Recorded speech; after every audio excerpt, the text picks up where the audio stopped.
صرف نبی نہیں ہے، ساتھ میں صحابہ بھی ہے، اور نبی صرف آیا نہیں ہے، ساتھ میں صحابہ لے کر کے آئے۔ اور میں کیا دیکھتا ہوں کہ صحابہ میں ایک صحابی ہے، نام حضرت حسان بن ثابت ہے، اور وہ کھڑے ہو کر کے مصطفیٰ کی نعت پڑھ رہے ہیں، نبی سن رہے ہیں، تمام صحابہ دعوت دے رہے ہیں۔ وہ کہتا ہے لوگوں میں کیا بتاؤں، اس دن میرا عقیدہ درست ہوا، اس دن میرے عقیدے کی اصلاح ہوئی، اور مجھے پتا چلا کہ 12 سالوں کی عبادت بھی ہو ذکر خدا کے ساتھ، اگر ذکر مصطفیٰ نہ ہو تو وہ منہ پہ مار دی جاتی ہے۔ اور عبادت اگر تھوڑی ہو، ذکر اگر تھوڑا ہو، محفل اگر تھوڑی ہو، اس میں ذکر خدا بھی ہو، ذکر مصطفیٰ بھی ہو، تو اس طرح مقبول ہوتی ہے کہ خود امام الانبیاء تشریف لاتے ہیں، خود اللہ کے نبی تشریف لاتے ہیں۔ پتا کیا چلا مسلمانوں، عبادت تو وہی عبادت ہے جس میں ذکر خدا بھی ہو اور ذکر مصطفیٰ بھی ہو۔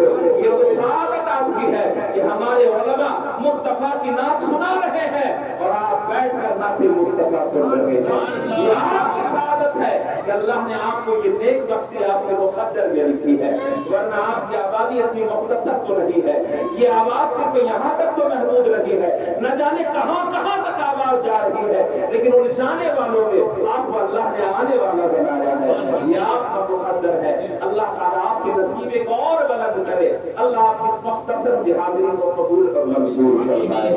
وقت کتنی بڑی تیزی کے ساتھ اپنے منزل کی طرف سفر کر رہا ہے، اور آپ کی آنکھوں میں نیند کا غبار بھی ہے۔ جیسے جیسے رات جوان ہو رہی ہے ویسے ویسے آپ کی زبان بوڑھی ہو رہی ہے، لیکن مجھے ذرہ برابر بھی اس بات کا منع نہیں ہوگا، چونکہ میں آپ کا خطیب و امام ہوں، بارہا آپ مجھے سنتے ہیں اور آئندہ بھی سنتے رہیں گے۔ لیکن خوشی اس بات کی ہے کہ ہمارے دیگر معزز مہمانان جو آئے آپ نے ان کو بخوبی سنا۔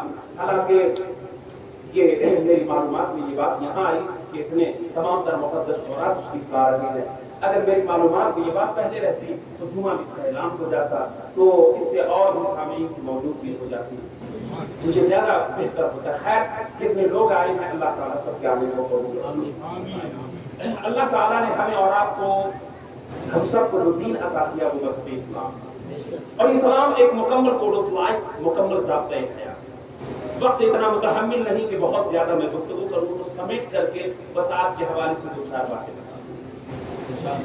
ولادت سے لے کر کے موت تک کے اللہ تعالیٰ نے سارے واقعات و معاملات بتا دیے کہ ولادت ہوگی تو کیا کرنا ہے، ولادت کے بعد کیا کرنا ہے، جب بچہ جوان ہو جائے پھر وہ بڑھاپے کی دہلیز پر پہنچ جائے تو کیا کرنا ہے۔ یہ آپ کی خوش نصیبی ہے کہ اللہ تعالیٰ نے آپ کو اسلام کے اندر پیدا کیا، اور اسلام دنیا کا وہ واحد مذہب ہے جس کے اندر جہاں زندوں کے حقوق بتائے گئے وہیں اس کے اندر مرنے والوں کے بھی حقوق بتائے گئے۔ یہ دنیا کا واحد مذہب ہے، دنیا کے جتنے ریلیجن آپ اس کو اٹھا کر کے دیکھ لیں اس کا تعلق صرف زندگی کے ساتھ ہوتا ہے، لیکن یہ اسلام ہے جس کا تعلق زندگی کے ساتھ اور موت کے ساتھ ہے۔ اللہ کے نبی نے ارشاد فرمایا کہ جب کسی شخص کا انتقال ہو جائے تو اس کے حقوق ختم نہیں ہو جاتے، بلکہ مرنے کے بعد بھی مرنے والے کے 4 حقوق باقی رہتے ہیں۔ کتنے؟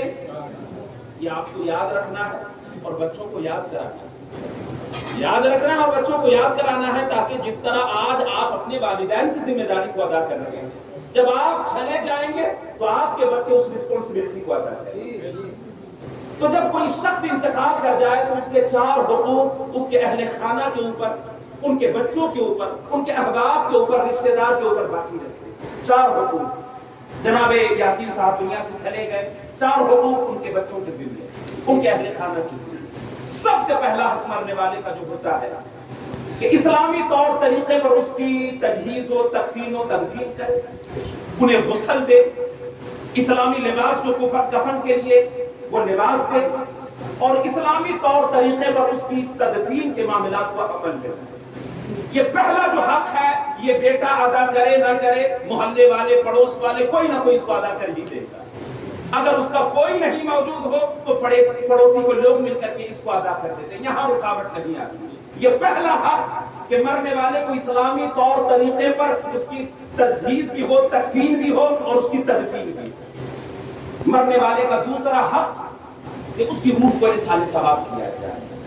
اللہ کے نبی ارشاد فرماتے ہیں کہ جس طرح ماہی بے آب پانی کے لیے تڑپتی ہے. حضور نے فرمایا، یہ حدیث کے لفظ ہے کہ فرمایا جس طرح ایک مچھلی پانی کے بغیر تڑپتی ہے کہ کہیں سے پانی مل جائے، فرمایا اسی طرح مرنے والا اپنی قبر سے تڑپتا ہے کہ کسی کے ہاتھ میری مغفرت کے لیے اٹھ جائے، میری دعائیں مغفرت کے لیے کوئی ہاتھ اٹھا دے. قبر میں جو ہی وہ جاتا ہے وہ پلٹ پلٹ کر کے اور تڑپ تڑپ کر کے اپنے اہل خانہ کی طرف دیکھتا ہے کہ کوئی میرے لیے ہاتھ اٹھا دے، میری اولاد ہو، میرا بیٹا ہو، میری بیٹی ہو، میرے اہل خانہ میں سے کوئی ہو مجھ سے محبت کرنے والا ہو اور وہ ہاتھ اٹھا کر کے میری روح کو ایصال ثواب کرے. یہ دوسرا حق ہے کہ مرنے والے کی روح کو ایصال ثواب کیا جائے اور اس کے لیے دعائیں مغفرت کیا جائے. یاد رکھیے گا کہ ایصال ثواب کا مطلب صرف میلاد، جلسہ، قرآن خوانی اور کانفرنس نہیں. ہاں، یہ ایصال ثواب کا اعلیٰ درجہ ہے کہ علماء کرام کو بلائے جائے. ایصال ثواب کا یہ اعلیٰ درجہ ہے کہ حضور کے نام کی محفلیں منعقد کیا جائے. لیکن درجہ یہی ختم نہیں ہو جاتا. ایصال ثواب کا ایک درجہ یہ بھی ہے کہ اگر اللہ تعالیٰ نے آپ کو اتنی حیثیت نہیں دیا کہ آپ اتنے علماء کو بلا سکے، اتنے لوگوں کو جمع کر سکے، تو اسلام بڑا سادہ سا مذہب ہے.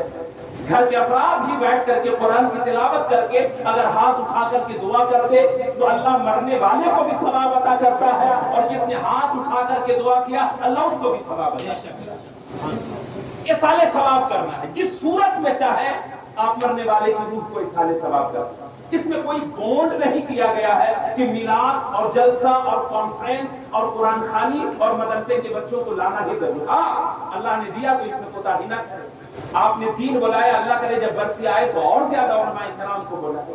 یہ سعادت کی بات ہے. مرنے والے کا مقدر ہے، گھر والے کا مقدر ہے کہ علماء کرام کے قدم آپ کے گھروں کی دہلیز کے اوپر پڑا ہے. تو یہ تو نصیبے کی بات ہے. لیکن ایصال ثواب کا اصل مقصد ہوتا ہے ثواب کا پہنچانا. اس کے کئی کرائٹیریاز ہو سکتے ہیں، کئی صورتیں ہو سکتی ہیں، کئی طریقے ہو سکتے ہیں. چاہے تو آپ تنہا بھی، آپ چاہے تو اپنے مرنے والے کی روح کو ایصال ثواب کر سکتے ہیں. بلکہ اتنا آسان. مجھے ایک حضرت امام غزالی نے ایک بات لکھی تھی. ایک شخص کا معمول یہ تھا کہ جب اس کو مزدوری ملتی تھی وہ اپنی مزدوری کا کچھ حصہ نکال کر کے اپنے والدین کی روح کو ایصال ثواب کرتا، غریبوں میں خرچ کرتا. ایک مہینہ ایسا ہوا کہ اس کو اس کی مزدوری نہیں ملی. اب وہ بڑا حیران تھا کہ یار میں اپنے ماں باپ کی روح کو ایصال ثواب کرتا تھا اور تنخواہ مجھے ملی نہیں، سیلری مجھے ملی نہیں، تو میں کروں تو کیا کروں. ایک عالم کے پاس گئے، کہا حضور اس مہینے مجھے تنخواہ نہیں ملی اور میرا معمول تھا کہ میری تنخواہ ملتی تھی تو میں اپنے مرنے والے کی روح کو ایصال ثواب کرتا تھا، غریبوں کو کھلاتا تھا، فقراء اور مساکین کو کھلاتا تھا. تو میرے پاس تو پیسے ہے نہیں، میں اپنے مرنے والے کی روح کو ایصال ثواب کیسے کروں. تو عالم دین تھے، پڑھے لکھے تھے، انہوں نے کہا کہ ایسا کرو تم منڈی میں چلے جاؤ اور وہاں جا کر کے وہ تربوز کا جو چھلکا ہوتا ہے اس کو تو خریدنے کے لیے پیسے لگے گی، وہ تو پھینکا ہوا ہوتا ہے، تو تربوز کا چھلکا اٹھاؤ اور جا کر کے کسی جانور کو کھلا دو، اللہ اسی میں ثواب دیتا. جاؤ اور جا کر کے کسی جانور کو کھلا دو. چونکہ انسان کا پیٹ بھرنا جہاں ثواب ہے وہاں جانور کو کھانا کھلانا بھی ثواب ہے. اگر کسی انسان کی پیاس کو مٹا دینا یہ ثواب ہے تو کسی جانور کی پیاس کو مٹا دینا یہ بھی اسلام میں ثواب ہے. فرمایا جاؤ اور جا کر کے وہ خربوزے اور تربوزے کا جو چھلکا ہے وہ کسی جانور کو کھلا دو. اس نے ایسا ہی کیا، اس عالم کے حکم پر عمل کیا اور منڈی میں گیا اور تربوزے کے چھلکے کو اٹھایا اور لے جا کر کے کسی گائے یا بھینس کوئی بھی جانور ملا اس کو جا کر کے اس نیت سے کھلا دیا کہ یا اللہ اس کا ثواب میرے مرحومین کی روح کو ایصال کر دو، اس کا ثواب میرے مرحومین کی روح کو پہنچ جائے. اس نے اس پر عمل کیا. اب دلیل تو سنیے کہ رات کو جب وہ سوتا ہے تو اس کے والدین، ان کے ماں باپ قابل تشریف لاتے ہیں اور آخر کہا بیٹا تو نے جو تربوزہ کھلایا ہے وہ مجھے بڑا لذیذ معلوم ہوا، وہ مجھے بڑا اچھا معلوم ہوا، اس میں بڑی خوشبوئیں میسر تھی، وہ کھانے میں مجھے بڑا اچھا لگا. عالم کے حکم پر عمل کیا، اس نے اس کا چھلکا کھلایا. لیکن چونکہ اس میں اللہ کی جب برکتیں شامل ہو گئی تو اللہ تعالیٰ نے اس کے مرحومین کو خربوزے کا ثواب بھی دے دیا، اللہ نے ساتھ میں اس کو ثواب بھی عطا فرما دیا. تو اسلام تو اتنا سادہ سا مذہب ہے کہ اگر اللہ نے توفیق دیا ہے تو جلسہ کرے، کانفرنس کرے، خوب مدارس کے طلباء کو بلائے. لیکن اگر کوئی غریب ہے تو وہ اس بات پر فکر مند نہ ہو جائے کہ یا اللہ میں کیسے ایصال ثواب کروں گا، میرے پاس تو کھانے کے لیے کچھ ہے ہی نہیں. تو بہت ساری صورتیں ہیں جس سے آپ اپنے مرحومین کی روح کو ایصال ثواب کر سکتے ہیں. تو ان کے اولادوں کا دوسرا حق کیا ہے کہ اپنے مرحومین کی روح کو ایصال ثواب کرنا. تیسرا حق